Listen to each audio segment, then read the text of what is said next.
नमस्कार मित्रांनो, श्री स्वामी समर्थ. जेव्हा तुमच्याच लोकांनी तुमची साथ सोडलेली असेल तर समजा त्यांचं तुमच्याकडे असलेलं काम आता झालेलं आहे. ते मनाने खूप चांगले असतात, फक्त जास्त डोकं असणारी लोक त्यांचा फायदा घेतात. नेहमीच इतरांना खुश करण्याचा प्रयत्न करू नका. दुसऱ्यांना खुश करता करता लोक आपली खुशी विसरून जातात. तुम्हाला दुसरं कोणीही समजून घेऊ शकत नाही. तुम्ही काय करू शकता हे फक्त आणि फक्त तुम्हालाच माहीत आहे. ही वेळ अशी चालू आहे की जो वेळेसोबत स्वतःला बदलू शकत नाही तो काहीही करू शकत नाही. ते जसे तुमच्याशी वागत असतील तसेच तुम्ही देखील त्यांच्याशी वागून बघा. तेव्हाच तुम्ही आजच्या दुनियेतील लोकांसोबत टिकून राहू शकता. विचार करत बसतो तो आयुष्यभर विचारच करत बसतो, आणि जो प्रयत्न करतो तो नक्कीच आज नाहीतर उद्या यश नक्कीच मिळवतो. तुम्ही कितीही यशस्वी व्हा, पण ज्याला तुमचं वाईट करायचं आहे ते तुमचं वाईट करतच राहणार.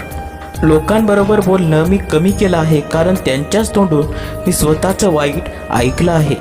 मनापासून विचार करा की तुम्हाला काय करायचं आहे. तुमचं डोकं आपोआपच चालेल. तुम्हाला काही करण्यासाठी आपण मोठ्याच मार्ग मिळतील.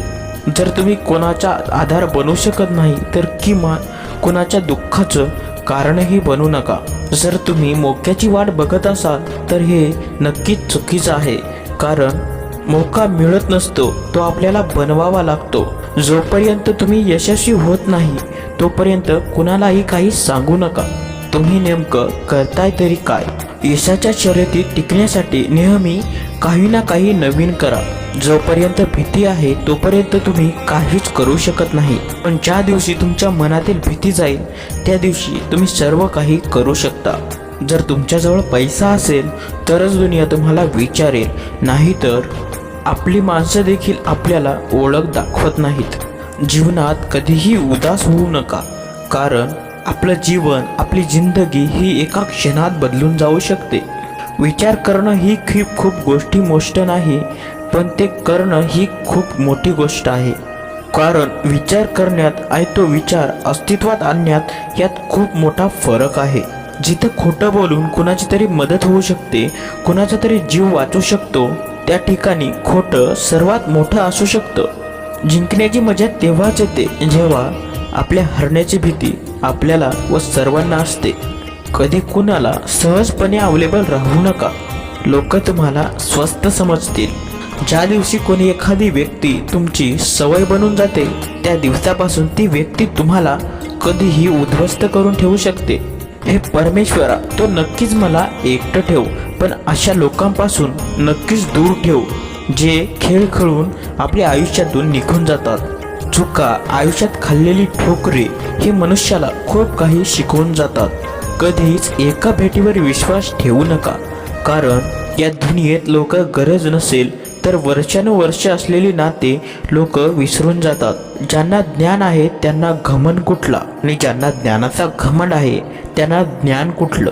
कोण आपलं आहे, कोण परकं आहे हे या वाईट वेळेने आपल्याला दाखवून दिलेलं आहे.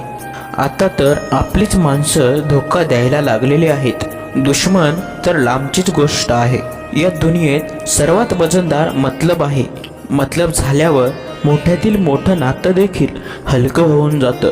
काय करणार आता माझ्याजवळ येऊन मला सारखा अनुभव देऊन तुम्ही आता गमावून बसला आहात. ज्या व्यक्तीवर आपण सर्वात जास्त प्रेम करतो तीच आपला सर्वात जास्त फायदा घेते, कारण त्या व्यक्तीला आपली कमजोरी काय आहे हे माहीत असतं. इतकं समजदार बना की कुणाला तरी समज माफ करा, पण इतकंही मूर्ख बनू नका की आपल्याला धोका देणाऱ्यावर परत तुम्ही विश्वास ठेवून बसाल. जर कोणी समजूनच घेत नसेल तर त्याला समजावून सांगण्याची काय गरज? जर कोणी मानतच नसेल तर त्याला मानवून घेण्याची काय गरज? ज्या नात्यात एकमेकांना एकमेकाची कदर नसेल तर त्या नात्यांना जबरदस्ती खेचून आणण्याचा प्रयत्न करू नका. जिंकणं कोणासाठी, हरणं कोणासाठी, आयुष्यभराच्या या तक्रारी कोणासाठी? ज्याच्याकडे जे आहे ते पुन्हा येणारच आहे आणि पुन्हा जाणारच आहे. मग मनुष्याला इतका अहंकार कशासाठी? खऱ्या मनाने कोणत्या तरी गरजू व्यक्तीला मदत करून पहा आणि मग मनाला शांती नाही भेटली तर सांगा. ज्यांना जायचं आहे त्यांना जाऊ द्या, कारण ते आज जरी थांबले तरी उद्या जाणारच आहेत. काहीतरी असे बोला की आम्हाला माहीत पडेल की तुम्ही आमचे आहात. कोणाला तरी इग्नोर करण्यात आणि बिझी असण्यात यात खूप मोठा फरक आहे. ज्यांना स्वप्न बघायला आवडतात त्यांना रात्र खूप मोठी आवडते आणि ज्यांना तीच स्वप्न पूर्ण करायची असतात त्यांना दिवस खूप छोटा वाटतो.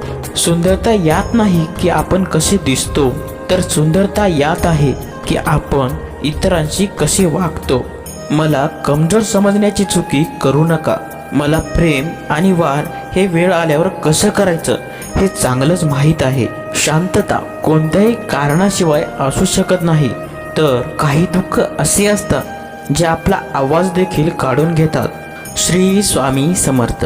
स्वामी तुमच्या सर्व चांगल्या इच्छा पूर्ण करू देत आणि नेहमी तुम्हाला सुखात आनंदात हसत खेळत ठेवू देत, ही स्वामींचरणी मनापासून प्रार्थना. तर प्रेमळ स्वामी भक्तांनो, तुम्हाला आजचा हा व्हिडिओ कसा वाटला